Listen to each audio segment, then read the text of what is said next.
I haven't used an SLR style camera since the late 70s when I was shooting 35mm film on a Minolta SRT 101. That was a great camera, and I had a lot of fun with it for a lot of years.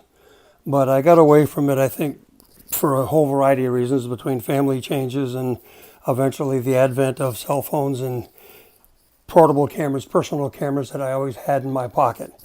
Well, lately I've gotten the bug to get back into the SLR photography game, and obviously now there's no such thing as an SLR apparently. Most everybody is using the digital SLRs, the DSLR. So when the time came to do this, I did a little research and I discovered that Nikon, which I've always considered to be the Cadillac of the photography game and lenses as well, had just come out with, or had just announced the release of their brand new mirrorless series, the Z series cameras with the Z6 and Z7 back in August. So I jumped right on the bandwagon and pre-ordered the Z7, and I opted to go with the 24 to 70 kit option as well. I didn't have any need for the F to Z adapter option because I don't expect I'll ever need an F series lens. And I'll show you what lenses I've got in a moment here toward the end. I've taken the liberty of opening the box itself just to kind of cut through some of the red tape. And nice, clean, shiny, nice new Z series branded camera strap, of course. And a handful of accessories. This is the lithium-ion battery charger itself. It uses the ENL15B batteries, as you can see here. Comes with one. I have a second one that I've bought as well, so I can have a hot spare. The battery adapter, or the battery charger rather, comes with a very simple AC power adapter. So this can just be plugged into a standard wall outlet and away you go. Plug in your battery and you're off to the races. I'd never seen a battery quite like this before. It's kind of interesting the way it's made. But we'll just kind of set that aside for the moment. I've got this little plastic thingy-majig that's got one tool of some sort in it. I have no idea what it is. It looks like it's just a pin of some sort on the end of it. I don't know if this is some sort of a guide that adapts it onto the camera to align the pin, but we'll save that for another day. I have no idea what it is right now. And lastly, we have an AC battery bypass device, so you can plug this directly into a wall jack and bypass the battery entirely. So enough of the accessories, and of course there's obviously a handful of manuals, the warranty card, a couple of manuals in a couple of different languages, user manuals. And we have here a micro USB cable used for any number of different things, I'm sure. But let's get right down to the big reveal and take a look at what we paid all this money for. And I have to tell you at first glance, it's a lot smaller, obviously, than I'm used to from the old days. Doesn't weigh much at all. Now, I'm a pretty big guy, and I've got large hands. So you can see that this literally fits in the palm of my hand. So it's not a big device at all. A couple of selectors here for function switches of various purposes. I'm sure that's what the manual's for. The usual devices are knobs and settings on the top. Aperture priority, yeah, no, say the pros. Look at something different and better.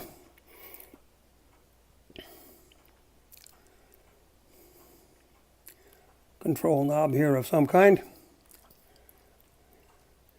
And here you can see the display option to light. I'm assuming that's to illuminate the display. Keep in mind, this is right out of the box, and I have absolutely no idea what I'm doing. Looks like I've got an option on here for the trash can. All of the various menu controls, the menu options here are zoom etc. But I just want to primarily give you the benefit of a little bit about what's on the outside of this device, because I had a very hard time trying to find information about that as I was researching what sort of accessories and flash units that I needed and all sorts of things, and how it plugged in and so forth and so on. Here it looks like I've got a microphone input jack here, headphone jack up above. Let's see if we can get that open. And sure enough, nothing fancy there.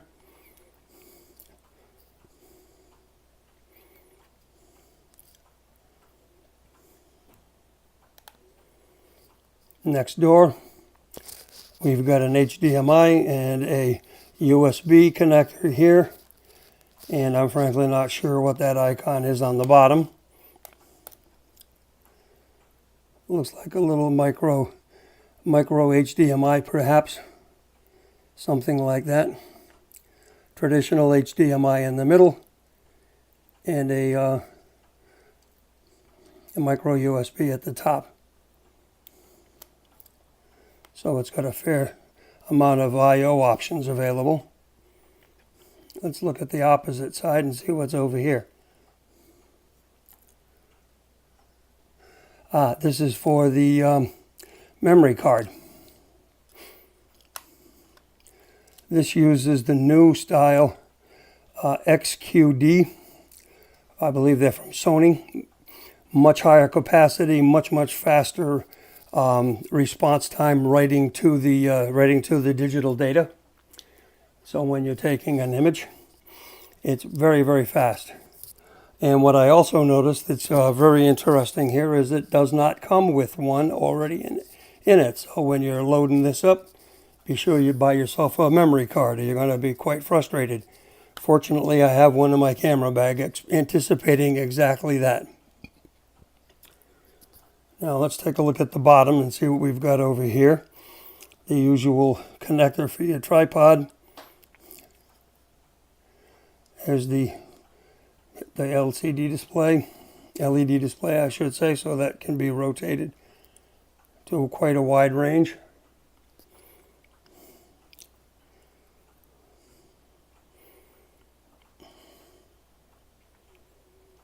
Very smooth, excellent machining of this, as you would expect from a German company, although it's made in Japan. But the look and overall feel is excellent. Here on the bottom, under the handle, is the battery compartment. A little retainer, it looks like, for the battery once it's in place. And at this point, it looks like it's time to load a lens. So we'll set this aside over here for just a moment. And let's take a look at this other half of the kit, the 2470 zoom lens. Make a little room here.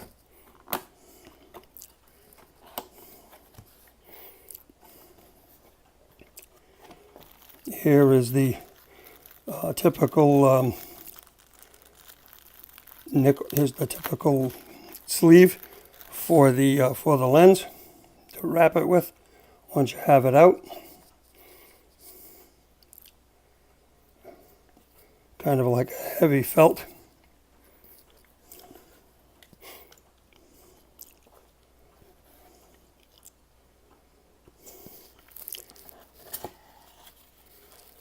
And here we have the very well protected and wrapped lens itself. Let's see what little goodies we have in here. Lens cap. Oh, sunshade, I guess I should say. Lens cap is probably on the lens already.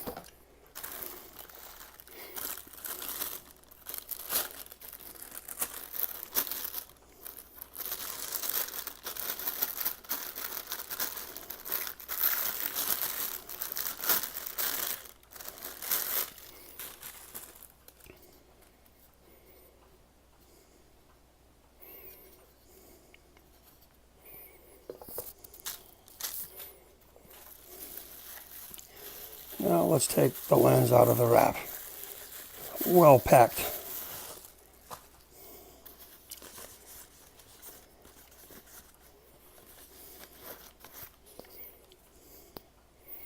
And here we are. This, as you probably know if you're watching this video, you've obviously been researching these cameras.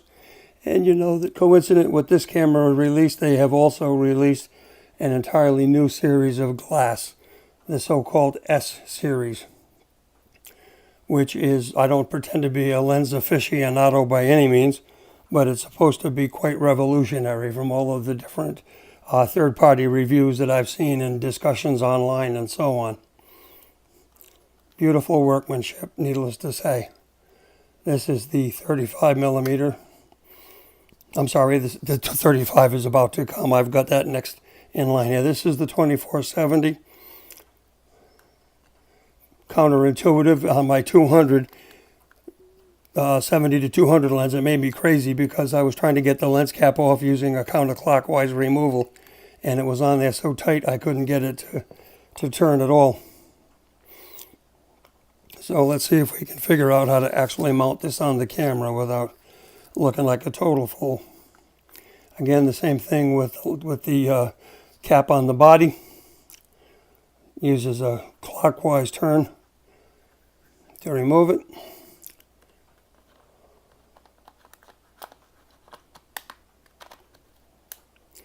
There you go. Line up the dots to get it in proper orientation, and a counterclockwise turn, and you're on. Even with a hand as big as mine, I have plenty of room here to hold the camera. My little finger's kind of dangling in the breeze, but that allows me to get my index finger up here on top of the battery pack. And at this point, once this thing has got batteries and it's fully charged, we're ready to go. This doesn't move apparently, so that must be the grip ring. Not sure. That's what the manual is for. So, there you have it. You get an idea of the overall size, even with a 24 to 70 zoom lens on it. Absolutely beautiful workmanship, to say the least. Line up the dots.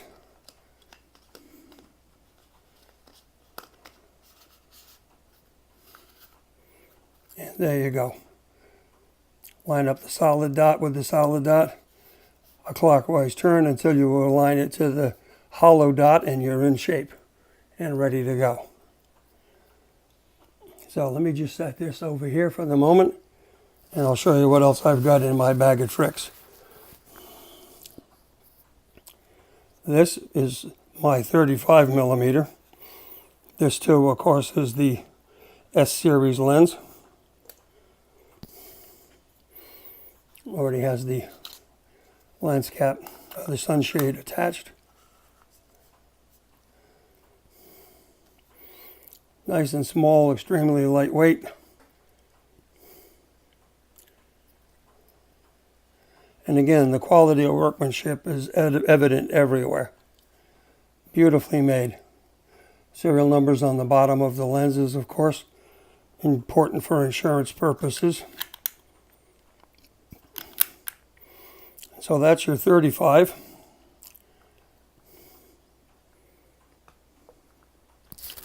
And then lastly, I'm going to give myself a little bit more room to work here because I'm bringing out my 70 to 200 next. I heard an awful lot of excellent commentary from professional photographers about the quality of this particular piece of glass. Comes with a very, very nice carrying case.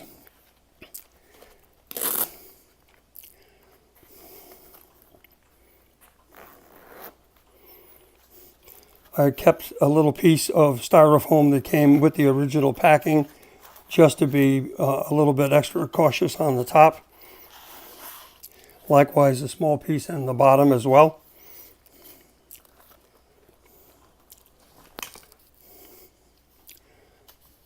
And this is the 70 to 200. This is a fairly hefty piece of glass, to say the least. I'm certainly glad I've got a nice open carbon fiber tripod to hold all of this, which is actually what I'm using now, with a little adapter to hold my cell phone for a camera here. But this is indeed a gorgeous, gorgeous piece of technology, to say the least. Boy, that's like looking down the barrel.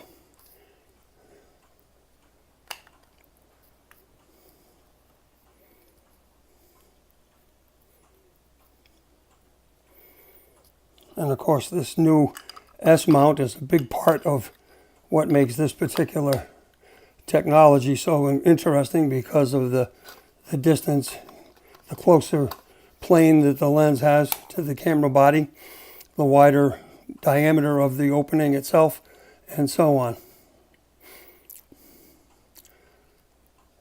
So as you can tell, I've got a lot of work to do to figure all this stuff out. There's an awful lot of moving parts, but I'm really quite excited to be into this kind of capability. I'm hoping to be able to get enough expertise to be worthy of the equipment. So there you have it. That's most of my kit. I do have a, besides my 35mm prime lens, I also have a new 50mm S lens as well that's coming, but that's still on pre-order. That hasn't hit the supply chain as yet. But needless to say, I have a pretty good size camera bag to hold all of this. So at any rate, I hope you found some interest in this, that you got some information that would be of use to you if you're walking the fence. I will tell you that I bought virtually everything that you see here, with the exception of the camera itself, from B&H Photo in New York City. I've worked with them quite a lot over the years, and they are absolutely excellent. Their customer support is beyond anything I've seen, and they were very patient with a novice like me, asking all kinds of seemingly stupid questions. I did have the camera itself on order from them as well, but they were originally back ordered, due to ship the 27th of September. This is now the 11th of October. They have slipped their delivery date out into late October, and I have a week's vacation coming up shortly, so I decided to kill the order from B&H, and I went to Amazon, because Amazon also had their inventory in stock. So I ended up getting the camera kit, the camera with the 24-70 zoom, as well as the just the camera body itself, and this kit itself. I'm stumbling a bit here. I went to Amazon and bought just the camera kit alone for literally the same price that B&H was selling it for as well, and I was able to get it inside of 3 or 4 days of placing the order.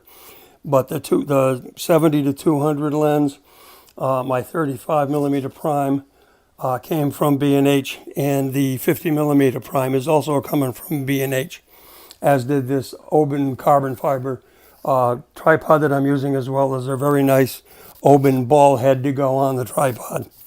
So I got enough to be in serious trouble at this point. Now I just have to get outside and actually start figuring out how to use it. I hope you enjoyed this, and I hope to be able to have some more films coming along over time as appropriate.